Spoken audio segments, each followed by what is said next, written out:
Okay, so this is considered, he is considered the father of modern architecture in Bangladesh, a very important cultural figure and professional figure in Bangladesh, and he's revered by many, by young architects, and generally he was the one who brought modern architecture to Bangladesh, and he was the one who invited Louis Kahn to build what he built in Dhaka, those important buildings by Louis Kahn. He invited other architects as well, Stanley Tigerman, not that he, in my opinion, is so important, but he was one of the Chicago 5, 7 actually, and Richard Neutra and others. This is the man, and he does look, in my opinion, like a serious and sensitive man.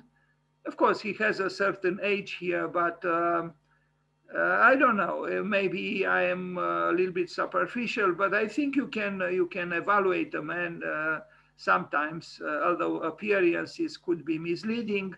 But I do think he's I don't know, a man you can trust. Here you see in this picture Doshi, of whom I said a few things before. In the middle, he is Doshi, and the architect who worked for both Le Corbusier and Louis Kahn when he was very young. He didn't study architecture, so he didn't have any diploma, but he received the Pritzker Prize, and he built some very interesting works. And on the right is also an important Indian architect. Unfortunately, although he is important, I didn't memorize his name. And on the left is Islam. So Muzharul Islam was a Bangladeshi architect, urban planner, educator, and activist. I like this fact, you see, he was an architect, he was an urban planner, he was an educator, but he was also an activist. That is, he fought for, he had social concerns, and I think ideally we should try to do the same, because we are not just making buildings. An architect generally was a cultural figure that transcended strict limitations. He is considered as the grandmaster of regional modernism in South Asia. Sorry about that, by whom I should have erased it, is from Wikipedia. But interestingly, you see the words regional modernism. This sounds like regional critical regionalism. Regional modernism, indeed, it is a regional architecture, but it is a modern architecture, and thus almost implicitly, it has a critical dimension. Islam is the pioneer of modern architecture in Bangladesh and the father of Bengali modernism. Islam's style and influence dominated the architectural scene in the country during the 1960s and 70s, along with major US architects he brought to work in Dhaka. As a teacher, sorry again about by whom architects, social and political activists, Islam set the course of architectural practice in the country, not only through his own many varied works, but also through being instrumental in inviting architects, sorry about citation needed, like Louis Kahn, Richard Neutra, Stanley Tigerman, Paul Rudolph, Robert Bogie, and Konstantinos Doxiadis to work in Bangladesh. And I really think perhaps we should not abstain from something, doing something similar, because it emancipates a culture. We shouldn't be so, sure that we have nothing to learn from other people. Other people can learn from us as well, but we can learn from them too. Anyway, the College of Arts and Crafts, the Art Institute in Dhaka, it's maybe his architecture is not, sensational. We also have to understand that he worked in one of the poorest countries in the world, but spiritually and culturally not poor at all. Even now, I discover with great pleasure interesting buildings built in Bangladesh with very low budgets. Truly sustainable architecture. What he built is not really a so-called sustainable architecture. He was trying to bring modernity, modernism, orthodox modernism into Bangladesh. The Bangladesh National Archives and Library, you could perhaps speculate that there is some connection between Khan and him, but it's a little bit debatable. Now I only show kind of quickly and chronologically some works, and then we'll look in more detail to some works. Housing, I didn't have pictures for that. National Institute of Public Administration building.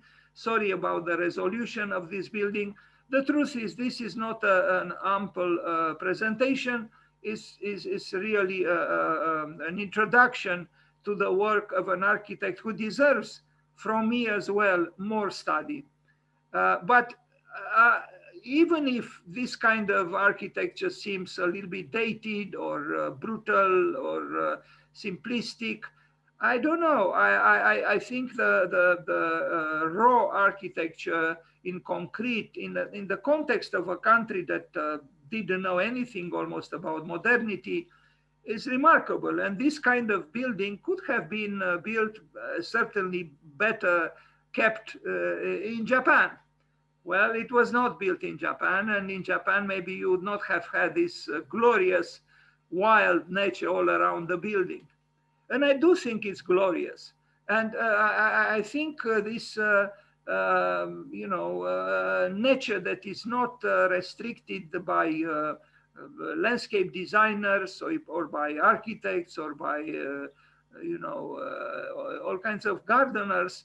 If we let nature manifest itself or herself more sincerely, so to speak, I think the result might, well, and certainly would benefit us in terms of oxygen, but also in terms of beauty, I would say. I remember once I biked from where I live to the university, and there was a sidewalk where the city hall of Bucharest didn't, take care of the vegetation, and it grew magnificently, beautifully. It was wild and opulent, and it was really a joy. Until one day, of course, the city hall decided to bring everything under control, and it actually ruined it. Anyway. So the building is as it is, but the spirit behind the building is, I think, shows a fresh modernity brought into a context where that modernity was incipient, if at all. Now this is a university master plan and designs, and you will see look at this site plan. It's a master plan. It's not inferior to what Louis Kahn did, at least in intention, at the level of this drawing that we are looking at now. He worked courageously with rotations, with a 45 degrees angle. I think it's a fine master plan, and partially it was built. The National Library. The National Library, a monumental building with its own distinctive aesthetics and power of expression. I don't think this building would bring shame to any architect in the world today as well. So it was built by Islam, the father of modernity, or modern architecture in Bangladesh. After him, we will look at the work of a contemporary architect from Bangladesh, and I think you'll be surprised to see a very high quality and sophistication. And again, this is in a country that had it was described at one point even as the poorest country in the world, but I don't know, these descriptions are problematic. Certainly it was not one of the richest, that's for sure. And isn't it interesting that France and the United States, certainly very powerful countries, economically and so on, didn't commission Louis Kahn and didn't commission Le Corbusier to build for the top institutions, governmental institutions. They didn't. But Bangladesh and India did. So Bangladesh and India has riches in the field of very creative architecture, from Kahn to Le Corbusier, that neither France nor the United States have. This is something to make us think a little bit, because if you are so-called poor economically, you could compensate that so-called poverty with richness in spirit. And I truly think this is an opportunity for everyone. Okay, there is no money. It's fine. I can read a book, no? I can think, I can draw.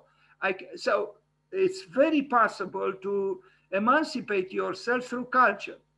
And for this, you don't really need a lot of money.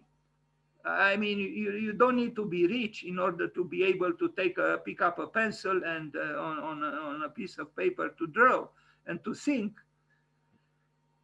So you see, this building, the National Library of Dhaka, of Bangladesh, is a building which maybe, someone pedantic would say, well, look at those bricks, there are all kinds of imperfections. It's not cosmetically taken care of. It's fine. I think brick has dignity. It doesn't matter. I mean, it doesn't need makeup. And it's actually assimilated the lesson of modernity. He worked with brick extensively, and I think brick in itself is a noble material. It is earth. And in some parts you might regret it was not very well taken care of, but you see, this wall was built quite finely. Anyway, I actually personally I like these so-called imperfections, the imperfections, because they breathe life, in fact, and not indifference towards the element and towards the passage of time and so on. The Institute of Fine Arts, this building, yes, some might say, well, isn't it deserted or so? No, and it's interesting that it seems to be open. The climate there permits it. It allows it. But the spirit of the building is fresh. This is an interesting university campus. Unfortunately, this one probably is deserted, but I'm not sure. There are spots of darkness, so to speak, on the walls of the building, but otherwise the geometry, the rhythm, the virility almost of the building is intact. It doesn't matter. Look at the drawings. The drawings clearly belong to an architect who was very concerned about the art of construction. These are working drawings done in pencil, probably. I don't know, but they seem to be very coherent and rigorous. And yes, the building seems now almost deserted, but the conception is, I think, yes, especially in this picture, which I know the architect from India, Vatsal, thought that this is almost unacceptable, because this was certainly built by an architect who didn't know how to build. I don't know. I mean, could be also because of the constructor, or I don't know what those dark spots are. Maybe it's mold or something. I don't know. But Kahn himself, the master, he For example, at the museum, Kimball Museum also was criticized for all kinds of things relating to function, and also at the Richards Laboratories in Philadelphia. So sometimes very important architects make mistakes because they are interested in more lofty matters like space or even the metaphysics of architecture, and they neglect sometimes they neglect basic functions. It's difficult to keep the same very high level at all us in all the aspects of construction. So it depends what your goal is. If your goal is to just make a correct building, that's fine.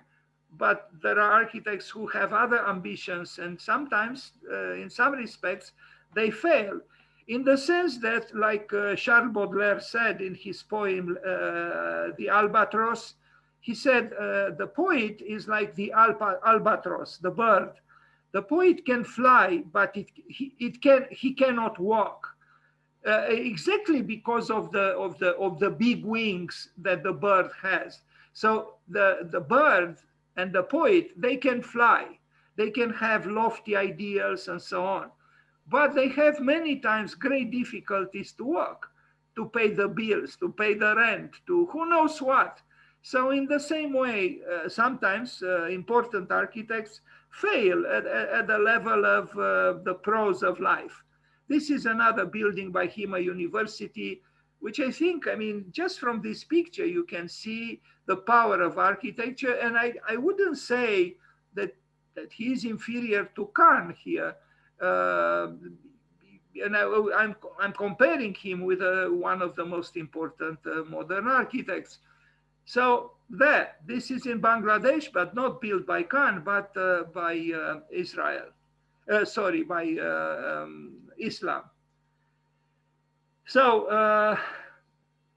and you see, even if in this picture, it's true, it shows clearly that he was even capable of articulating the bricks very convincingly, and even with ornamental touches, discreet but remarkably fine. To do this sort of thing at the corner requires skill. Skill from the side of the constructors, but also skill from the one who conceived the building. There are sophistication here, and I think he deserves the interest Bangladesh has in him.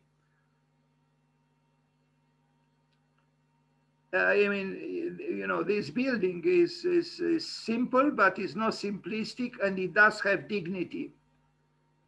Something I think architecture deserves, at least for some programs, or maybe for all programs.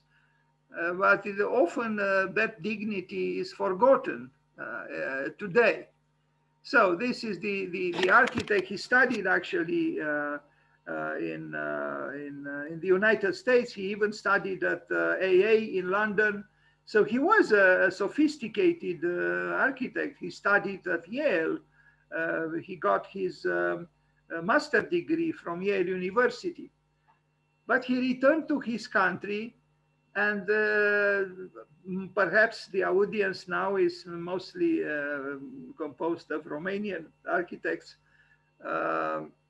I wish this will also happen to our country, but in our time, the opposite happens. People study architecture here and then they leave the country. In his case, and in his time, he studied abroad, and then he returned to his country to serve his country and help his country to emancipate itself.